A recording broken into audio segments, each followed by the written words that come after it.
Assalamu alaikum dear students. Hope you all are fine.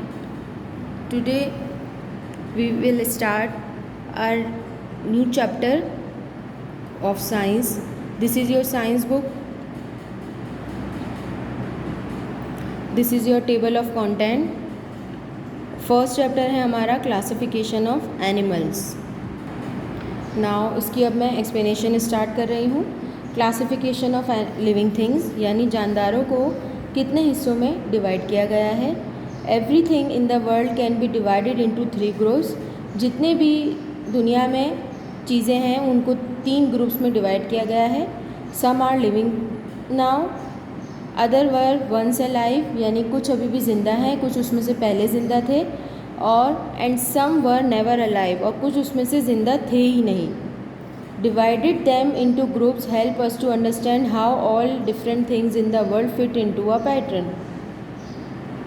अब यहाँ पर समझाने वाली बात यह है कि लिविंग थिंग्स के 2 किंगडम्स होते हैं. ठीक है, उसमें आ जाते हैं.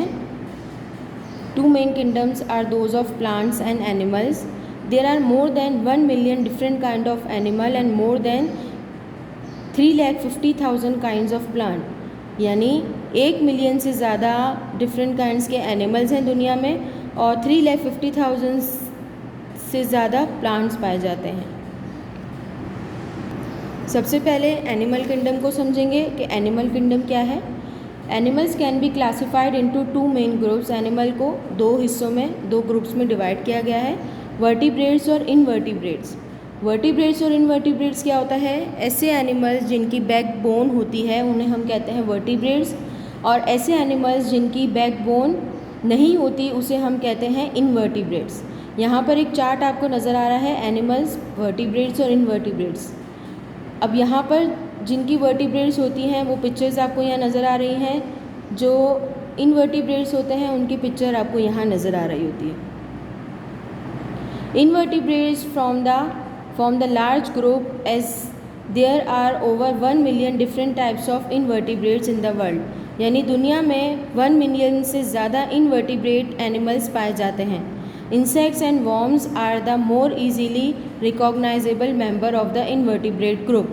यानी कीड़े मकोड़े जो है वो ईजीली नज़र आते हैं हमारे आसपास कि ये इनवर्टिब्रेट है क्योंकि इनके अंदर हड्डी नहीं होती. ठीक है, ऐसे एनिमल्स जिनके अंदर हड्डी हो उसे हम कहते हैं वर्टिब्रेट्स, और ऐसे एनिमल जिनके अंदर हड्डी ना हो उन्हें हम कहते हैं invertebrates. Vertebrates on the other hand are more easily recognisable as they include animals we all know in our daily lifes. Vertebrates तो और आसान है. वर्टिब्रेट्स एनिमल हमारे आसपास बहुत सारे मौजूद हैं. फिशेस हैं, डॉग्स हैं, एलिफेंट है और बर्ड्स हैं, ये सारे वर्टिब्रेट्स हैं. अब इनवर्टिब्रेट के बारे में थोड़ा सा हम पढ़ते हैं पहले. Invertebrates are animals which have no backbone. Invertebrates ऐसे एनिमल हैं जिनमें बैकबोन नहीं होती. Almost 97% of all animals are invertebrate. यानी 97% तकरीबन ऐसे एनिमल्स होते हैं जो इनवर्टिब्रेट होते हैं. सम ऑफ देम हैव शेल और tough skin on the outside. यानी जैसे मैंने आपको एक्सोस्केलेटन का बताया था, बिल्कुल उसी तरह कुछ एनिमल्स की जो है वो शेल होती है और उनकी स्किन हार्ड होती है बाहर से. This is called exoskeleton. यहाँ पर कुछ पिक्चर्स आपको नज़र आ रही हैं, एग्जांपल्स नज़र आ रही हैं इनवर्टिब्रेट्स की, वो ये है. इनवर्टिब्रेट्स की क्या क्या टाइप्स हैं? यहाँ पर सबसे पहले इनवर्टिब्रेट्स में आ जाता है वॉर्म्स. वॉर्म्स का मतलब है रेंगने वाले कीड़े. रेंगने वाले कीड़े जो हैं वो क्या होता है, उनकी बॉडी सॉफ्ट होती है, उन पर कोई कवर नहीं होता, ना ही उनमें कोई हड्डी होती है, इसीलिए वो इनवर्टिब्रेट की कैटेगरी के अंदर आते हैं. इसके अलावा है आर्थ्रोपोड्स. आर्थ्रोपोड्स के अंदर कौन कौन से एनिमल्स आ जाते हैं? Beetles, butterfly, crabs, spider belong to a large group of invertebrates called arthropods. Arthropods के एनिमल्स कैसे होते हैं? आर्थ्रोपोड्स के एनिमल्स के जो है वो लेग्स जॉइंटेड होती हैं, यानी उनकी लेग्स जो हैं वो जॉइंट हुई हुई होती हैं. अब यहाँ पे आपको नज़र आ रहा होगा ये जो लेग्स हैं इसकी वो जॉइंट हैं एक दूसरे से, और इनकी बॉडी जो है वो हार्ड कवरिंग वाली होती है जिसको हम कहते हैं एक्सोस्केलेटन. यहाँ से वर्टिब्रेट में आपको समझा रही हूँ। वर्टिब्रेट ऐसे एनिमल्स जिनकी बैकबोन होती है। वर्टिब्रेट्स को 5 ग्रुप्स में डिवाइड किया गया है। Fish, amphibians, reptiles, birds. Fish आपको पता है हर तरह की फ़िश आ जाती है इसके अंदर। फ़िश अपने गिल्स के थ्रू सांस लेती है, ये गिल्स हैं जिसके थ्रू फ़िश सांस लेती है। एम्फीबियंस के अंदर मैमल्स भी आ जाते हैं, यानी an amphibian is a vertebrate that spend part of its life in water and part of its life on land. Amphibian का मतलब होता है कि ऐसे एनिमल जो पानी में भी हों और ज़मीन पर भी रह सकें, उन्हें हम एम्फीबियंस कहते हैं।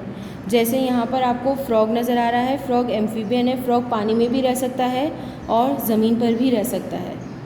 इसके बाद रेप्टाइल्स के अंदर स्नेक आ जाता है, लिजर्ड यानी छिपकली, क्रोकोडाइल, मगरमच्छ, एलिगेटर्स, टर्टल्स, टॉर्टॉइज, ये सारे रेप्टाइल्स हैं। इनकी स्किन जो है वो बहुत हार्ड होती है। इनके लंग्स होते हैं जिससे ये सांस ले सकते हैं। Birds are the only animals with feather, यानी बर्ड्स एक ऐसे एनिमल हैं जिनके फीदर्स होते हैं यानी पर होते हैं। All birds have wings but not all of them can fly. सबके विंग्स ज़रूर होते हैं लेकिन सारे बर्ड्स फ्लाई नहीं कर सकते। A flying bird can travel faster than any other animal. एक फ्लाई करने वाला बर्ड जो है वो किसी दूसरे एनिमल से ज़्यादा तेज़ फ्लाई कर सकता है। ये भी कैसे ब्रीथ करते हैं? लंग्स के थ्रू ब्रीथ करते हैं। उसके बाद है mammals, cat, dogs, goats, horses, monkeys, giraffe, elephant, whales and dolphins are mammals. ये सब मैमल्स हैं। You are also a mammal, हम भी एक मैमल हैं। Most mammals are cover with fur, hair और bristle. They breathe air through their lungs. Female mammal give birth to babies and feed them on milk produce in special body sales.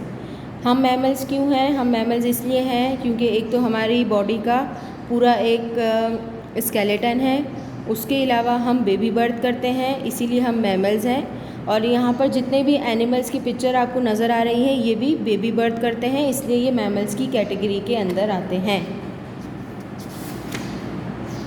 यहाँ तक आप लोगों को chapter की explanation ख़त्म होती है। इस चैप्टर की वर्किंग के लिए आप लोगों को हैंडआउट्स दिए गए हैं। फर्स्ट वीक में आप लोगों को हैंडआउट दिया गया था जिसके अंदर आप लोगों को जैसे हैंडआउट में जो वर्किंग दी गई है बिल्कुल वैसे ही करनी है। हाफ़ चैप्टर की वर्किंग आप लोगों ने उसमें कर ली होगी। अब वीक 3 में आप लोगों को हाफ़ चैप्टर की वर्किंग डन करनी है, वो उसके हैंडआउट्स में आप लोगों को शो करवा रहे हैं। This is your handout. इसी तरह का हैंडआउट आप लोगों को पहले भी मिला था जिसके अंदर इस चैप्टर का शुरू का काम था, वोकैबुलरी वर्ड्स थे और क्वेश्चन नंबर 1 और 2 था। अब यहाँ पर रिमेनिंग वर्क है। आपको रिमेनिंग वर्क की हेडिंग नहीं देनी, आपको सिंपली क्या करना है, जहाँ पर आप लोगों का क्वेश्चन नंबर 2 ख़त्म हुआ है उसी के आगे से आपको क्वेश्चन नंबर 3 स्टार्ट कर देना है। Question number 3, question number 4, question number 5 तक की आपको वर्किंग डन करनी है। यहाँ तक की वर्किंग डन करने के बाद आपकी कॉपी का चैप्टर का काम डन हो गया है। बुक की वर्किंग अभी हम नहीं करेंगे, एज़ आप लोगों को पता है कि बुक्स अभी आप लोगों को प्रोवाइड नहीं की गई हैं, तो अभी आप लोगों को कॉपी की वर्किंग डन करनी है। नेक्स्ट वीडियो में हम नेक्स्ट चैप्टर की रीडिंग एंड एक्सप्लेनेशन करेंगे। टिल देन अल्लाह।